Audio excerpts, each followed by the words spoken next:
Hi everyone. ये बड़ा commonly आपने भी नोटिस किया होगा कि जब भी नया साल आता है, न्यू ईयर में हर इंडिविजुअल जो होता है वो कोई ना कोई एक रेजोल्यूशन अपना फिक्स करता है। जैसे कि उन्हें गिटार सीखना है या फिर जिम जाना है, या बहुत सारे रिलेशनशिप में भी ये देखा गया है कि वो एक रेजोल्यूशन बनाते हैं कि अब उस तरह के झगड़े नहीं करेंगे जैसा कि प्रीवियस ईयर्स में करते आए हैं। तो 1 जनवरी को ये रेजोल्यूशन तो बनता है, लेकिन प्रॉब्लम ये होता है कि 15 दिन बाद जिम जाना लोग छोड़ देते हैं। 2-4 क्लास अटेंड करने के बाद गिटार क्लासेस से भी लोग अपना नाता तोड़ लेते हैं।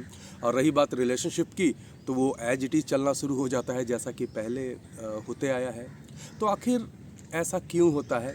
क्योंकि कंसिस्टेंसी नहीं है, या फिर रियलिस्टिक प्लानिंग जो है वो नहीं होती है। तो अब जब नया फिनेंशियल ईयर 23-24 शुरू हो गया है 1 अप्रैल से, ऐसे में फिनेंशियल गोल का डिज़ाइन होना बहुत ज़्यादा ज़रूरी है। क्योंकि अगर अच्छा फिनेंशियल आपके लाइफ में नहीं है तो आप डिप्रेशन और एंजाइटी का शिकार होंगे। तो आज इस वीडियो में मैं बात करने वाला हूँ FY 23-24 के आपके फिनेंशियल गोल्स को लेकर के, किस तरह से फिनेंशियल गोल को डिज़ाइन किया जाए और कैसे अचीव किया जाए। वीडियो 1 अप्रैल को आना चाहिए था। आई एम सॉरी, थोड़ा लेट से बना रहा हूँ, लेकिन काफ़ी काम का वीडियो है। ज़रा समय निकाल करके लास्ट तक इस वीडियो को जरूर देखिएगा। Stay tuned. Welcome back. मेरा नाम अनुराग है। मैं सनफील्ड कैपिटल का फाउंडर हूँ, एक सेबी सर्टिफाइड रिसर्च एनालिस्ट हूँ और एक प्रोफेशनल स्टॉक मार्केट ट्रेडर और ट्रेनर हूँ। मोस्टली स्टॉक मार्केट को लेकर के, डेरिवेटिव्स को लेकर के, इक्विटीज़ को लेकर के बात तो करते रहता हूँ, लेकिन financial market as a whole उसे भी एड्रेस करना बड़ा ज़रूरी होता है। फ्रेंड्स, जनरली ये वीडियो मैं नियर बाई पार्क में शूट कर रहा हूँ, तो बीच बीच में बर्ड्स की चिर्पिंग और इस तरह की कुछ आवाज़ें ज़रूर सुनाई पड़ेगी। और साथ ही साथ मैं एयरपोर्ट के पास रहता हूँ, तो कई बार प्लेन भी लैंड करने के लिए या टेक ऑफ करता है, तो उसकी भी आवाज़ें आएंगी, तो थोड़ा सा माफ़ कीजिएगा। एनीवे, फर्स्ट पॉइंट है वो ये है कि जब भी आप कोई भी फिनेंशियल गोल बनाएं तो वो काफ़ी रियलिस्टिक होना चाहिए। जैसे मैं आपको एक बात बताना चाहूँगा कि आपने अपनी डायरी में लिख लिया कि इस साल मुझे 1 करोड़ रुपए कमाने हैं, और एग्जिस्टिंग आपकी जो इनकम है वो 50,000 है। तो ये काफ़ी अनरियलिस्टिक टारगेट हो गया, और आपके 1 करोड़ के लिए कुछ अदर स्पेसिफिक प्लान्स हैं भी नहीं, तो ये आपको सिर्फ फ्रस्ट्रेट करेगा। तो मेक श्योर कि आप जो भी प्लान बना रहे हैं वो एग्जिस्टिंग इनकम के हिसाब से सोचते हुए, उसको रेफरेंस में रखते हुए कोई अपना फिनेंशियल गोल बनाइए। अगर आप 50,000 रुपये हर महीने कमाते हैं तो उसमें से करीब 40 से 45,000 रुपये हर महीने आपके खर्च हो जाते हैं, और आपने गोल ये रखा था कि 10,000 रुपया हर महीने सेव करना है। तो यहाँ आपको समझने की ज़रूरत है कि 10,000 रुपया सेव करने के लिए आप स्ट्रगल कर रहे हैं। ऐसे में अगर आपने नए फिनेंशियल ईयर में ये प्लान कर लिया कि हर महीना 20,000 सेव करूंगा, तो आपके लिए बहुत डिफिकल्ट हो जाएगा। क्यों डिफिकल्ट होगा? क्योंकि you are struggling to save 10,000 per month, so it will be very difficult for you to save 20,000 per month. तो करना ये है कि आपको सेविंग्स का वही टारगेट रखना है जो आप कंसिस्टेंटली उसको मेंटेन कर पाए। लेट्स से आपने 5,000 रुपया सेविंग का पर महीने का प्लान कर लिया, तो पूरे साल 5,000 रुपया कंटिन्यूअसली आप जरूर सेव कीजिए। थोड़ा ज़्यादा कर पाएँ फाइन, लेकिन 5,000 से नीचे तो होना बिल्कुल भी नहीं चाहिए। समझ रहे हैं ना मैं क्या कह रहा हूँ? कि रियलिस्टिक टारगेट होना चाहिए। तो पहला पॉइंट ये है कि आपको सेविंग करना बहुत ज़रूरी है, लेकिन मेक श्योर कि जो सेविंग है वो रियलिस्टिक होना चाहिए। रियलिस्टिक सेविंग नहीं होगा तो आप बीच में ही अपने प्लान को और अपने रिजोल्यूशन को ड्रॉप कर लेंगे, और अल्टीमेटली लास्ट के साल में कुछ नहीं आपके हाथ आने वाला है। दूसरा सबसे बड़ा पॉइंट ये है कि आपको एक सेपरेट बैंक अकाउंट ओपन करके इमरजेंसी फंड्स क्रिएट करना चाहिए। आप जान रहे हैं कि किस तरह से रिसेशन का रिस्क है, साथ ही साथ जियो पॉलिटिकल प्रॉब्लम्स चलते रहती हैं, तो वैसे में आपका एक सिग्निफिकेंट रिस्क हो सकता है आपके अर्निंग को लेकर के। तो इसलिए एक इमरजेंसी फंड्स आप जनरेट कीजिए, बनाइए, जिसमें आप हर महीने का कुछ सर्टेन अमाउंट्स वहाँ पे डालिए। और जनरली आपके पास हमेशा इमरजेंसी फंड्स वैसा होना चाहिए जिसमें आप 12 से 24 महीने, यानी 1 साल से 2 साल तक का आपके पास इकट्ठा पैसा होना चाहिए, जिसमें आप पूरी तरीके से उस पे निर्भर हो सकते हैं अगर आपके साथ करंट फिनेंशियल क्राइसिस कुछ आता है। जैसे कोविड में सडनली बहुत लोगों की इनकम रुक गई थी।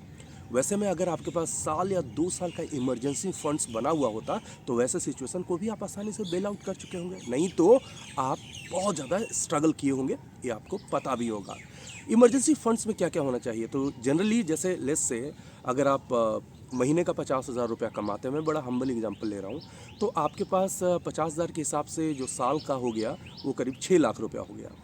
तो 6 इंटू 2 यानी 12 लाख रुपए के आसपास आपके सेविंग्स में ज़रूर कहीं ना कहीं इमरजेंसी फंड्स में होना चाहिए। एटलीस्ट 6 लाख रुपया तो होना ही चाहिए, ताकि कभी भी कोई ऐसा प्रॉब्लम हुआ, आपकी इनकम रुकी, आपकी जॉब चली गई, आपका बिजनेस ठप हो गया, तो कम से कम 12 महीना जो है वो आराम से आप सरवाइव कर पाएंगे, ताकि आप नए बिजनेस नए जॉब की तरफ आराम से फोकस कर पाएंगे। वरना आप फिनेंशियल प्रॉब्लम से फाइट करेंगे या नए जॉब में आपको जाना है या नया बिजनेस आपको इनिशिएट करना है, उसके लिए आप फोकस कर पाएंगे। तो इसलिए इमरजेंसी फंड्स जरूर बनाइए, और चाहे हर महीने 2,000 रुपये, 3,000 रुपये, 1,000 रुपये, कुछ भी, लेकिन आप इमरजेंसी फंड्स में कंट्रीब्यूट जरूर करते रहिए। वो आपको किसी भी प्रॉब्लम वाले सिचुएशन से आपको बचाएगा। तो FY 23-24 में इमरजेंसी फंड्स जरूर बनाइए, एक सेपरेट बैंक अकाउंट ओपन कर लीजिए, और वहाँ आप तब भी ध्यान दीजिएगा उन पैसों पे, तब भी ध्यान दीजिएगा जब आपके लाइफ में बड़ा कोई मुसीबत आ गया है। लग्जरी के लिए इमरजेंसी फंड्स को टच मत कीजिएगा। थर्ड पॉइंट है कि आप ये इंश्योर कीजिए कि आप और आपकी फैमिली फिनेंशियली सिक्योर है पूरी तरीके से।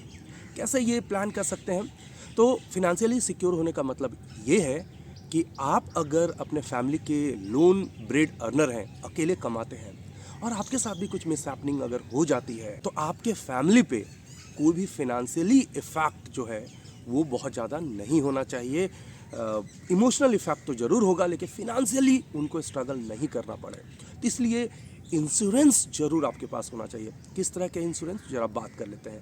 पहला तो ये है कि हेल्थ इंश्योरेंस आपको और आपके फैमिली का ज़रूर होना चाहिए। आपको पता है कि आप हॉस्पिटल में एंट्री लेते हैं कि बिल किस तरह से बढ़ जाते हैं, तो ऐसे सिचुएशंस में आपको अपना और अपने फैमिली का हेल्थ इंश्योरेंस तो ज़रूर ले करके रखना चाहिए। हेल्थ इंश्योरेंस लेने से फ़ायदा यही है कि मेडिकल बिल को आप आसानी से काउंटर कर पाएंगे। साथ ही साथ आपके पास लाइफ इंश्योरेंस होना चाहिए। उसमें कौन सा, तो आप सिंपल एक टर्म इंश्योरेंस ज़रूर ले सकते हैं। टर्म इंश्योरेंस बेसिकली वो इंश्योरेंस प्लान होते हैं जिसमें स्मॉल प्रीमियम दे करके हाई रिस्क कवरेज आप ले सकते हैं। तो टर्म इंश्योरेंस और हेल्थ इंश्योरेंस आपके पास तो ज़रूर होना चाहिए, ताकि आप मेंटली एंड फिनेंशियली सिक्योर रहेंगे। कोई भी हादसा होता है, कोई भी प्रॉब्लम होती है, लाइफ बड़ी अनसर्टेन होती है, इन सब सिनारियों को काउंटर करने के लिए हेल्थ एंड लाइफ इंश्योरेंस को लेना बहुत ज़रूरी होता है। आपने अब तक हेल्थ एंड लाइफ इंश्योरेंस लिया है या नहीं लिया है, कमेंट सेक्शन में ज़रूर बताइए, और किस तरह का लाइफ इंश्योरेंस का प्लान कर रहे हैं उसके बारे में भी ज़रूर बात कीजिए। नेक्स्ट पॉइंट है कि फिनेंशियल ईयर 23-24 में आपको ये इंश्योर करना है कि आप अपने कर्जे को कम कर रहे हैं, यानी you are reducing your debt. इसलिए मैं डेट रिड्यूस करने पे ज़्यादा जोर दे रहा हूँ, क्योंकि क्या है कि अभी करेंटली ये देखा गया है कि इंटरेस्ट रेट लगातार बढ़ते गया है, और जब इंटरेस्ट रेट लगातार बढ़ता है तो कॉस्ट ऑफ बोरोइंग हाई हो जाएगी। वैसे में जब आप लोन चुकाएंगे तो उसका कॉस्ट बड़ी तेज़ी से बढ़ते चला जाता है। चाहे आपका पर्सनल लोन हो या क्रेडिट कार्ड बिल हो, आप उसे या तो टाइमली पे कीजिए, या कोशिश कीजिए कि अगर आउटस्टैंडिंग आपके पास डेट है तो उसको धीरे धीरे धीरे धीरे रिड्यूस करते रहिए, वरना आपको बहुत ज़्यादा प्रॉब्लम होगी। ज़्यादा से ज़्यादा इनकम जो है वो आप सेविंग्स में या इमरजेंसी फंड क्रिएट करने में या इंश्योरेंस लेने में नहीं खर्च करेंगे। वो पैसा जो है वो सिर्फ और सिर्फ जो है इंटरेस्ट चुकाने में ही कोशिश करेंगे। साथ ही साथ आपको इस बात का ख्याल रखना है कि डेट टू इनकम रेशियो जो होना चाहिए वो 40% से ज़्यादा नहीं होना चाहिए। यानी आप 40 रुपया का डेट रखते हैं तो आपकी इनकम 100 रुपये की होनी चाहिए, या यूँ समझ लीजिए कि 100 रुपया अगर आप कमाते हैं तो आपका कर्ज जो है वो 40 रुपया से ज़्यादा नहीं होना चाहिए।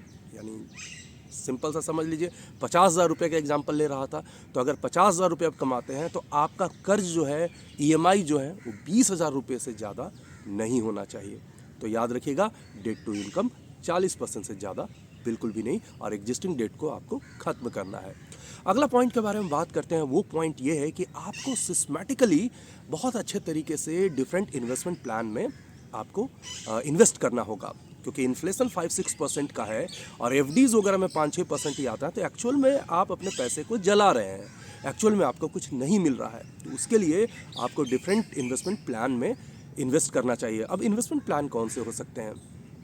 तो जैसे आप स्टॉक्स में जा सकते हैं या म्यूचुअल फंड में जा सकते हैं। आपको इंश्योर ये करना होगा कि आपके रिस्क प्रोफाइलिंग क्या है, उसके अकॉर्डिंग ही रिटर्न के बारे में आप सोचिए। एनीवे 10 to 12%, 15% अगर आपको कहीं एक कन्वेंशनल प्लान से मिल रहा है तो आप उसके लिए जा सकते हैं। मेरा ये मानना होगा कि अगर आप नए हैं तो डायरेक्टली स्टॉक मार्केट में जाना आपके लिए रिस्कियर होगा, क्योंकि आप स्टॉक्स को आइडेंटिफाई नहीं कर पाएंगे और इवेंचुअली आप लॉस करेंगे। और अभी कोविड के बाद जो लोग आए हैं उनका क्या हाल हुआ है आप लोग जानते ही हैं। तो मेरा ये मानना है कि आप म्यूचुअल फंड के थ्रू जाइए, इक्विटी फंड्स में आप इन्वेस्ट कीजिए, SIP के थ्रू सिस्टमैटिक इन्वेस्टमेंट प्लान, जिसमें हर महीने कुछ ना कुछ आपको फंड्स देने हैं और लंबे टाइम में वो अच्छा खासा कॉर्पस आपके लिए तैयार हो जाएगा। इस तरह के प्लान्स में आप जाइए। साथ ही साथ बॉन्ड्स में भी आप इन्वेस्ट कर सकते हैं, जिसमें भी 8-8.5% का रिटर्न आपको मिलता है।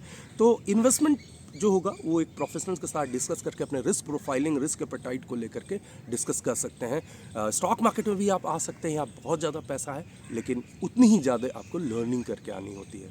तो आप देख लीजिए आपके लिए कौन सा बेहतर होगा। नेक्स्ट पॉइंट होगा वो ये है कि टैक्स सेविंग प्लान्स जो हैं, जो आप लेते हैं, वो थोड़ा सा पहले से प्लान करके चले। बहुत लोग को देखता हूँ मार्च एंड में इधर उधर इंश्योरेंस एजेंट के चक्कर में होते हैं, यहाँ वहाँ दौड़ते रहते हैं और उनका गोल होता है किसी तरह से टैक्स बच जाए। ऐसा मत कीजिए।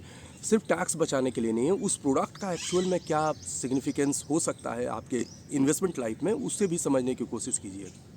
बहुत सारे इन्वेस्टमेंट प्लान हैं जो आपके टैक्स सेविंग को लेकर के काम करते हैं। आपका टैक्स को बहुत अच्छे तरीके से सेव करना बड़ी ज़रूरी है, ये फिनेंशियल फ्रीडम का बहुत बड़ा हिस्सा होता है। तो जैसे NPS है, नेशनल पेंशन सिस्टम है, या फिर बात करें PPF को लेकर के, या फिर बात कीजिए ELSS को लेकर के, इक्विटी लिंक्ड जो सेविंग स्कीम्स होते हैं उनको लेकर के, तो आप इनमें ज़रूर इन्वेस्ट कीजिए ताकि प्रॉपरली आप ATC के तहत आप प्रॉपरली टैक्स बचा पाएँ, लीगली टैक्स बचा पाएँ, और साथ ही साथ आप अपने पैसे को बहुत अलग अलग डिफरेंट जगह पे पार्क कर पाएँ।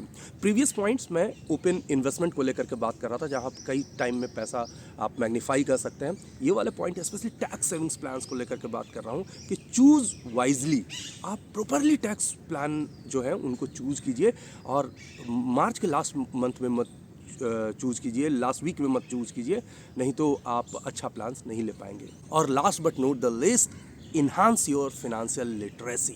आप अपने फिनेंशियल नॉलेज को इम्प्रूव कीजिए। बहुत सारे ऐसे लोग हैं जो कभी कभार मुझे टेक्स्ट करके ये पूछते हैं कि ज़रा ये मुझे बता दोगे, स्पेशली स्कूल एंड कॉलेज के फ्रेंड्स होते हैं, वो ये ज़रूर पूछते हैं कि मैं सोच रहा हूँ कि एक डीमैट खोल लेता हूँ, मैं सोच रहा हूँ कि इंश्योरेंस में इन्वेस्ट कर देता हूँ, कौन सा अच्छा होगा, क्या होगा। यस, क्वेरी आप डालते हैं, दैट इज़ फाइन, बट धीरे धीरे अगर आप फिनेंशियल मार्केट को लेकर के थोड़ा सा पढ़ेंगे तो आप खुद से भी बहुत अच्छा डिसीजन ले पाएंगे। और सबसे अच्छी बात ये होगी कि प्रोडक्ट्स को लेकर के आप डिस्कस कर पाएंगे अपने फ्रेंड्स से जिसे थोड़ा बेहतर नॉलेज है, या किसी फिनेंशियल एक्सपर्ट से। बिल्कुल ज़ीरो होकर के जाएंगे तो वो आपको क्या समझाएगा और वो आपको क्या बताएगा, आप कुछ काउंटर कर ही नहीं पाएंगे, तो वो डिस्कशन का कोई मीनिंग ज़्यादा नहीं रहेगा। तो आप फिनेंशियली अवेयर होकर के जाइए, अपडेट होकर के जाइए, और उसके बाद डिस्कशन कीजिए, तो बहुत सारी पॉइंट्स पे आप काउंटर कर पाएंगे। अपनी जो रिस्क प्रोफाइलिंग है उसको बहुत अच्छे तरीके से आप बता पाएंगे। तो आज के वीडियो में इतना ही। आई होप कि ये जो बर्ड्स की चिरपिंग है और प्लेन की आवाज़ है उसने आपको डिस्टर्ब बहुत ज़्यादा नहीं किया होगा। Thanks for watching, take care. Video को लाइक करें, शेयर करें, सब्सक्राइब करें और आने वाले वीडियोस के नोटिफिकेशंस के लिए बेल आइकन को दबाएं।